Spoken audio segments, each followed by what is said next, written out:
Gulo sa India at Pakistan. Nagpalipad ng missile strike ang mga Indiano bilang ganti sa nangyari sa Kashmir. Pero pinabagsak ng Pakistan ang ilang jets ng India at ngayon nagsimula na ang sabong. Sa Yemen, gumanti na rin ang Israel sa pagbobomba ng mga rebelde at pinulbos ng IDF ang pinakamalaking international airport sa bansa. Dahil sa napagalamang ginagamit pala ito ng mga Houthis. Siguradong magugulat ka sa malalaman mo na ang China ay muling nakipagbangayan sa Japan dahil sa mga pinag-aawayang Senkaku Islands at mukhang napundi na ang mga Hapon dahil sa panghihimasok ng mga Egypt. Mayroong mga naniniwala at marami din namang naghihinala. Ang tanong, totoo ba?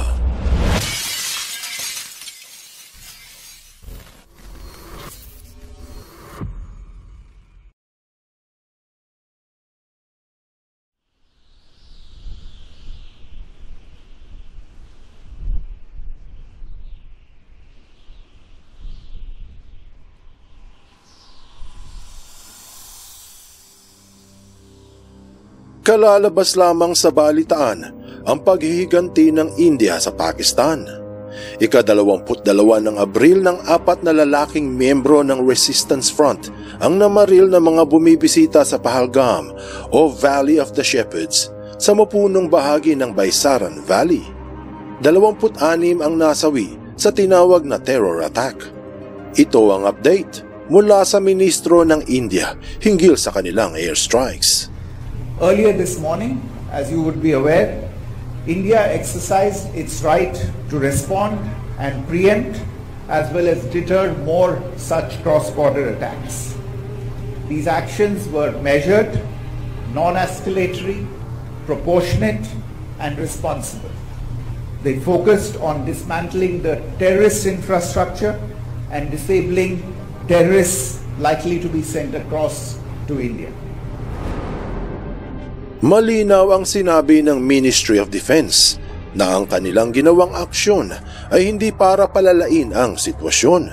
Ang ganti ay proportionate o tama lang, hindi sobra at hindi kulang at responsable. Ibig sabihin, hindi sibilyan ang kanilang tinarget. Pinaliwanag na gusali lamang ng mga terorista ang kanilang tinira.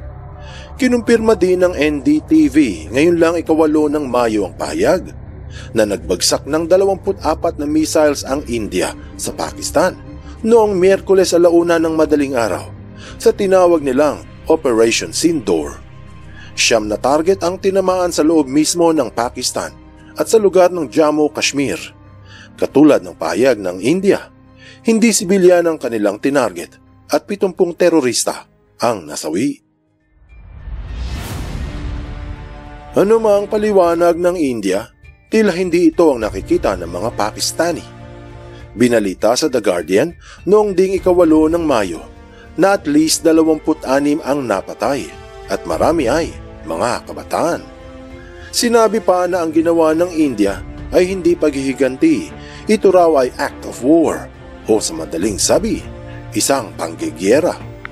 Pinahayag ng Pakistan National Security Committee na ang pagtira ng India ay base sa maling akala at imahinasyon lamang na merong mga kampo ng terorista sa Pakistan at sinadyang targetin ang mga sibilyan.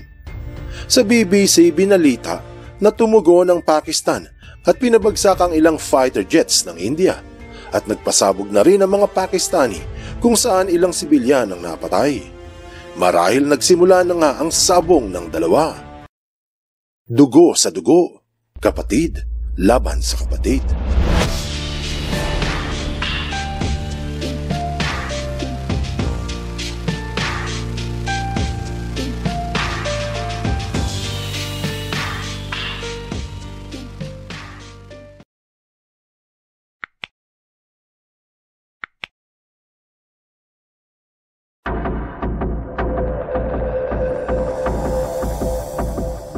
Sa Republika ng Yemen, gumanti ang Israel sa pag-atake ng Houthis ng isang ballistic missile ng mga rebelde ang tumama malapit sa airport dahil hindi ito nasalubong ng Iron Dome.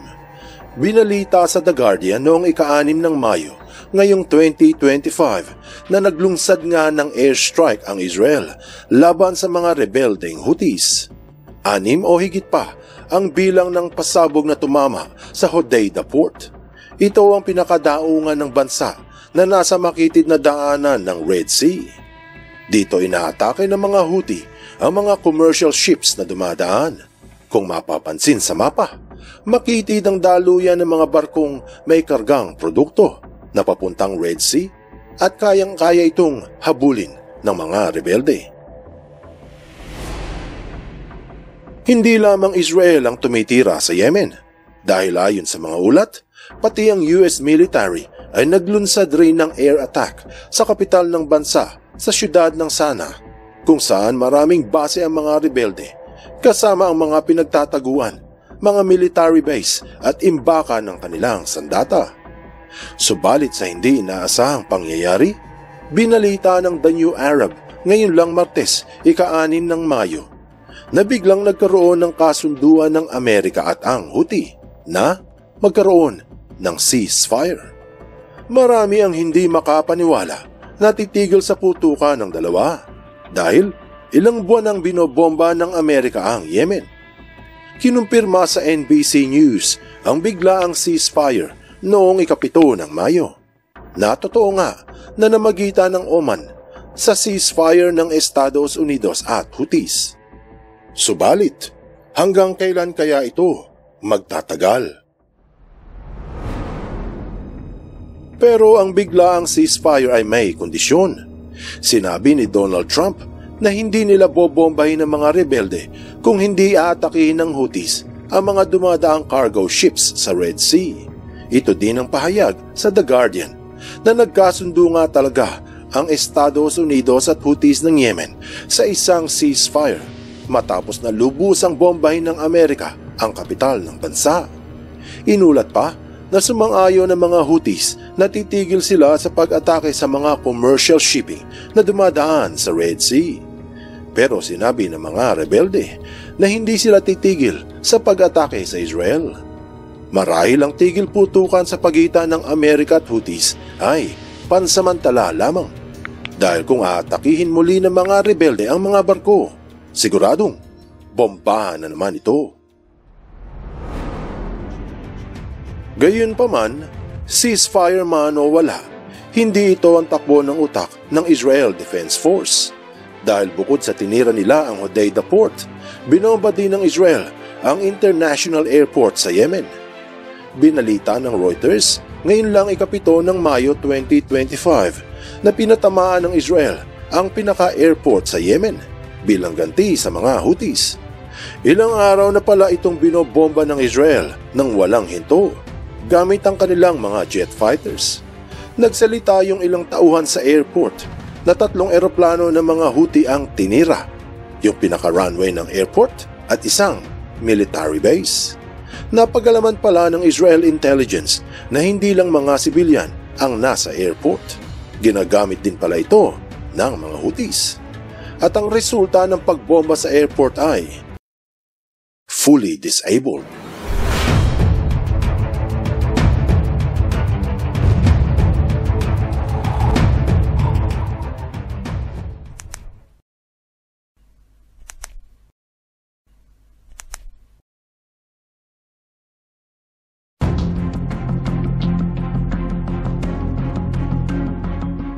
Sa Japan, patuloy ang panghihimasok ng mga inchik sa maliliit na isla ng Senkaku. Binalita sa DW noong ika-4 ng Mayo ngayong 2025 na nagpalitan ng akusasyon ang Hapon at China hinggil sa airspace ng Senkaku Islands. Pinahayag ng Tokyo na nagsulong sila ng protesta sa panghihimasok ng mga inchik. Sinabi na isang Chinese helicopter ang pumasok sa airspace ng Japan at 4 na barko ng kanilang Coast Guard. Dahil dito, pinalipad ng mga Hapon ang ilan sa kanilang jet fighters. Kumpirmado ang naganap At inulat din ito sa CNA noon ding araw na iyon na nagprotesta talaga ang Japan sa pagpasok ng China sa kanilang airspace. 15 minuto umaligid ang helicopter ng China malapit sa pinag-aawayang mga isla. Ang akala ng Japan ay pakikinggan ng China ang kanilang protesta. Sa halip ay naglunsad din ng protesta ang mga inchik dahil ayon sa kanila, ang Japan daw ang nanghimasok. Inulat sa China Daily kinabukasan na mariing pinagsabihan ng China ang Japan sa panghihimasok ng mga Hapon sa kanilang airspace at nagprotesta din ito. Sinabi pa na ang mga isla na tinawag nilang Diaoyu Islands ay pagmamayari ng China mula pa noong 16th century at hindi ng Japan. Kaila sa marami na pati Taiwan ay nais angkinin ng mga isla dahil sa bahagi raw ito ng kanilang teritoryo. Para sa kaalaman ng lahat, matagal nang pinag-aawayan ang maliliit na isla. Bukod sa may magandang strategic location ito para sa militar, puno din yan ng likas na yaman. Tinawag ang mga isla na Diaoyu daw ng mga komunista. Tinatawag naman itong Diaoyu Taileiyu ng Republic of China o ng Taiwan. Pero kinikilala na ang mga isla ay nasa ilalim ng pamamahala ng mga Hapon at tinawag na Senkaku Islands. Taong 1895 pa nang sinama ito ng Japan sa kanilang opisyal na sakop. Pero noong panahong iyon, bihira lamang ang tumutol dahil malayo ito sa Amerika at sa Britanya. Hanggang matalo ang Hapon sa ikalawang digmaang pandaigdig, nagkaroon ng kasunduan ang San Francisco Peace Treaty at kalakip sa nakalagda ay mapunta ang isla sa administrasyon ng Estados Unidos noong taong 1952. Pero namulat ang mata ng lahat dahil napagalamang malaki ang silbi ng mga isla. Pagpasok ng mga taong 1970s, mas nagka-interes ang China at ang Taiwan sa island chain. Kasabay ang pagbalik nito sa pamamahala ng Japan mula sa Amerika. Dahil sa pangyayari, ang tatlong magkakakapitbahay ay nag-aagawan kung kanino ang mga isla. Pero sa ngayon, hindi nagsasampa ng formal na kaso ang China sa International Court upang makuha sa legal na paraan ang mga isla. At wala rin namang silang ginagawang direktang hakbang para agawin ito. Siya nga lang, patuloy silang umaaligid sa lugar. At sa kabilang banda, ayaw din namang palalimin ng Japan ang paghawak nila sa mga isla at hindi ito madalas inuungkat sa United Nations. Marahil ayaw din ng Japan ng malaking gera. Pero ang agawan ay patuloy. Anong aral ang mapupulot dito? Ang gulo ng magkalaing Indiano at Pakistani ay maaaring magmitsa ng isang pandaigdigang gera. Pero kung ang magkapatid ay nag-ayos noon pa, imbis na mag-away dahil sa relihiyon, naiwasan sana ang sigalot. Ang pagbomba ng Israel dahil sa pagbomba ng Houthi na dahil din sa pagbomba ng Israel sa Palestina ay paikot-ikot na lang. Pero hindi na ito dapat isip-isipin pa dahil iyan ang resulta ng paghihiganti. Ang China ay muling nakipagbangayan sa Japan dahil sa pinag-aawayang mga isla.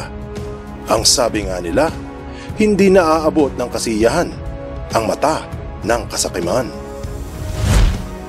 Buksan mo ang iyong isip at hayaang lumalim pa ng lubusan ng iyong pangunawa sa mga kasaysayang kapupulutan ng maraming aral. Tandaan, katotohanan ng susi sa tunay na kalayaan.